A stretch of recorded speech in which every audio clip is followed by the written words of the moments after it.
So I want to give props again to Dr. Shawn Baker as I actually do a review of his video where he talks about the research that shows that 6 months of a carnivore diet, a self-reporting research. Now, a lot of these researches on nutrition are self-reporting, so I'm not bashing it for that, although this is a problem with nutritional research, whether it's vegan or omnivore or carnivore or ketogenic, etc. That is a problem, is we don't really know how well are these people really sticking to these programs because they're not done in clinic.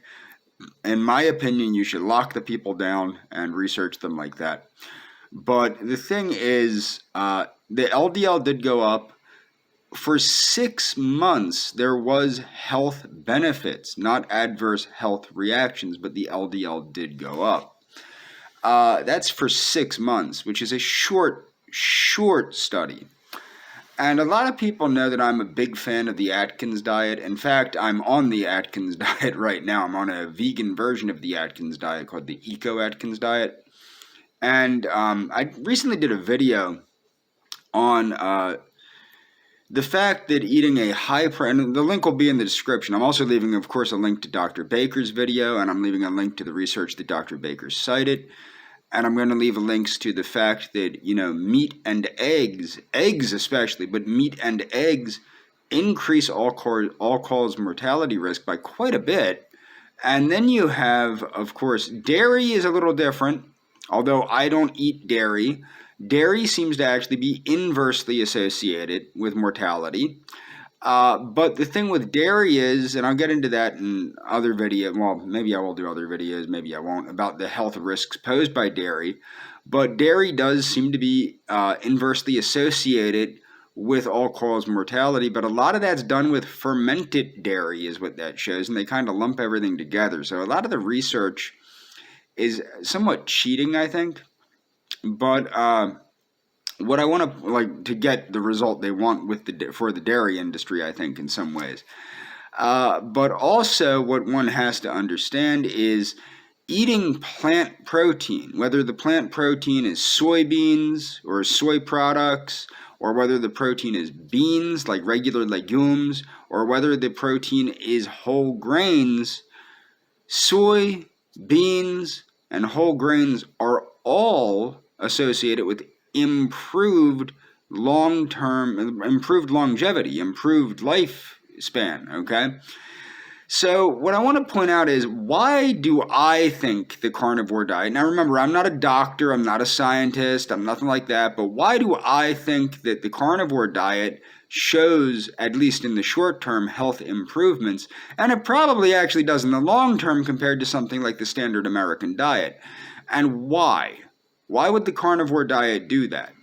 Well, the actual reason why is because what are you not eating on the carnivore diet? Refined foods. Meat is part of the human diet. Now, it's a part of the human diet that I choose not to partake in, but it is very much part of the human diet, okay? It has been since the beginning of humanity. It has been since before humanity was humanity. Chimpanzees eat meat. But my point, very little meat, I might add. But meat is still part of the human diet. Things that aren't part of the human diet are things like Twinkies and Ho-Hos and Ding Dongs and Cheetos and, Doritos and a lot of fast food. Although even that, this is what's funny, when I worked with fat people, even fast food, you can lose weight with fast food as long as you're being careful with how you eat and what you eat, and maybe you forego the bun, you avoid the French fries, definitely avoid French fries, onion rings, etc., because of the carcinogens in it. But my point is there are ways. This is the reason I always tell people, read a goddamned textbook on nutrition. Now, my biggest mistake ever was trying that starch solution. That thing, I damn near killed myself on the starch solution, because it's an extreme diet, like the carnivore diet. But why does the starch solution cause short-term improvements? Well, the reason why is because, again, what are you not eating? Now, what worries me about this is, again, it's a short-term study. And in my opinion, it would be much better if people simply ate a low glycemic, high fiber, high protein, mostly plant-based diet, a plant-centered diet, centered around plants. And if you're not a vegan, I don't see why you're not a vegan, but if you're not a vegan, eat a little bit of meat. Start to use meat more like a condiment. Get your protein, get your 1 gram of protein per pound of body weight, but get it from plant sources primarily. And if you're going to eat meat, eat little tiny bits of meat. Don't eat a whole bunch of meat, okay? And that's what I would say. I mean, it's interesting because, again, why don't you just choose to eat healthy foods? People know what healthy foods are, and they pretend like they don't.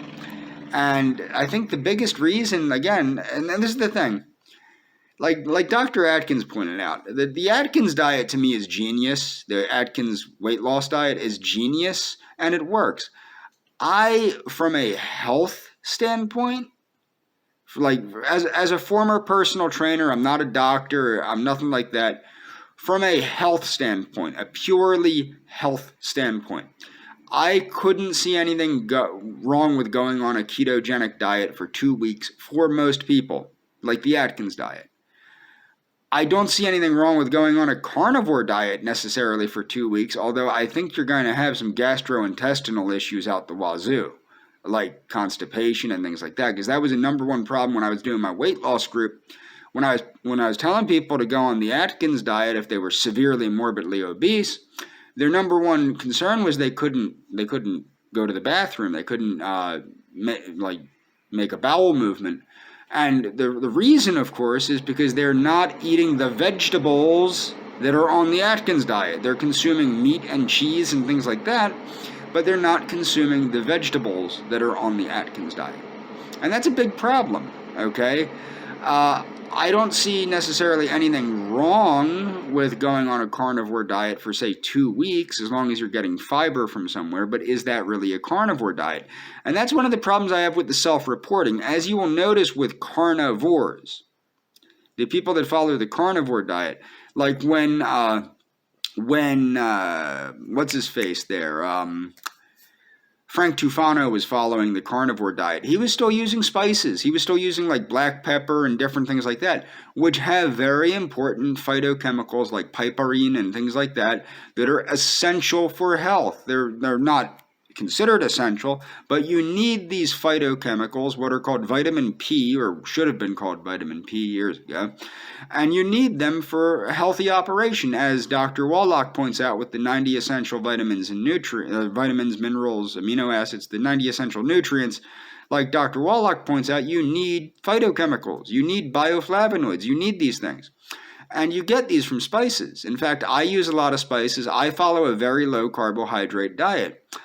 One of the problems I think you find with vegans, see, the carnivore diet is too simplistic. This is the problem. Because nobody understands nutrition apparently anymore, because I don't know what the hell they're teaching in school, but they're not teaching basic nutrition. I know that much because I don't know anybody that knows about nutrition. And I have a little bit of nutrition education from my personal training education, and then of course I've educated myself further with different textbooks and nutrigenomic textbooks and things like that, because it's important to me that I know how nutrition affects health. But the average person does not grasp even basic nutrition. They don't know what a carbohydrate is. They certainly don't know the difference between a complex and a simple carbohydrate. And they don't understand the concept of glycemic load, which is the overall amount of carbohydrates you're eating in a day. A lot of people look at the glycemic index, and the glycemic index is important, but also you want to control the total amount of carbohydrates you eat, and especially how many carbohydrates you eat at one time due to blood sugar. Now, of course, that's where the fiber comes in with controlling the rise of blood sugar, etc., blah, blah, blah, blah, blah. But my point is that's outside the scope of this video. My point is that the reason a lot of people will go on the carnivore diet when they're fat, when they're inflamed, when they feel like crap, is because it's easy. They don't need to understand nutrition. They just take out everything that's not meat. Okay? And then, wow, they're back, they're feeling great, and then eventually they obviously go off the carnivore diet. Now, what's my problem with ex-vegans going on the carnivore diet? Well, because if you were a vegan for ethical reasons. Remind you, that's what a vegan is. I don't call myself a vegan usually. I call myself a vegan so people know what I eat, but I'm not a vegan. Because I still buy leather. I try to buy it secondhand, but I still buy things that are leather. If I buy something and it has leather on it, I'm not going to throw it out.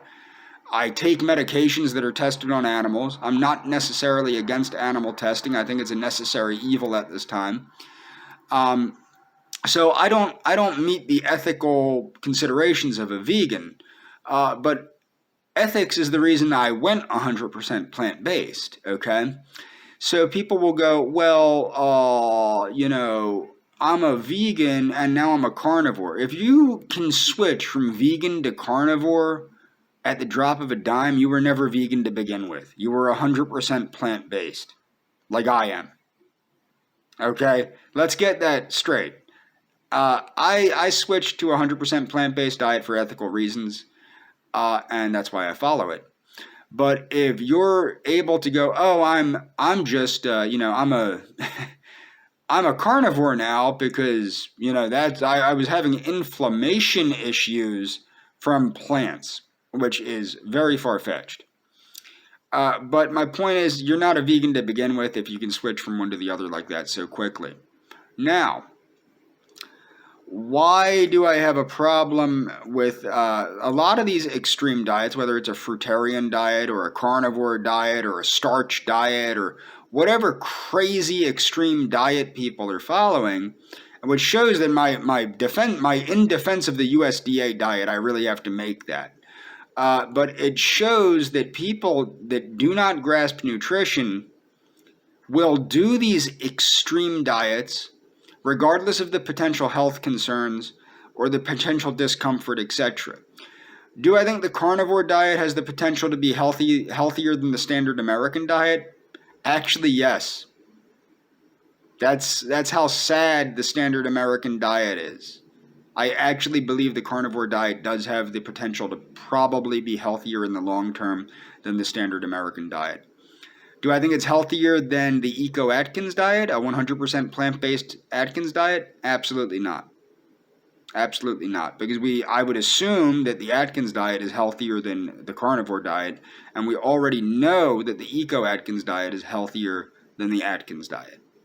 So I think that what people should be looking more towards is following a low glycemic, meaning lower on the glycemic load, but low glycemic index, higher protein, high fiber, plant-centered diet. That's what everybody should be eating. And if they're eating meat or dairy or things like that, it should be smaller portions, and eggs should be limited. This isn't rocket science. This is what the government's been saying for years. This is what the World Health Organization has been saying for years. This isn't like some miraculous thing. This is just what the science actually says. That's just the truth. So check the links in the description. I do want to give Shawn Baker a shout out for his political work. He's doing a lot of good political work, trying to get people, wake them up about their civil liberties and other things like that. And people go, well, you disagree with him politically. Look, I make my own political videos. I have my own political views. And no, I actually agree with him quite a bit. I'm just not a Trump-tard. I don't think he's a Trump-tard either. I think that he actually has a little bit more reason. I think that if he looked at it more objectively, look, I'm going to tell you flat out, Joe Biden sucks. Donald Trump sucks. I wanted Tulsi Gabbard in. When Trump was running in 2016, I wanted Rand Paul in, but Rand Paul's a wuss and can't hold his own in a debate. Okay? I want Tulsi Gabbard. I support Tulsi Gabbard for the 2024. That's where I stand politically, if people want to know where I stand politically. I have a lot of other personal political points of view, but as far as the big political point of view goes, Tulsi Gabbard, 2024.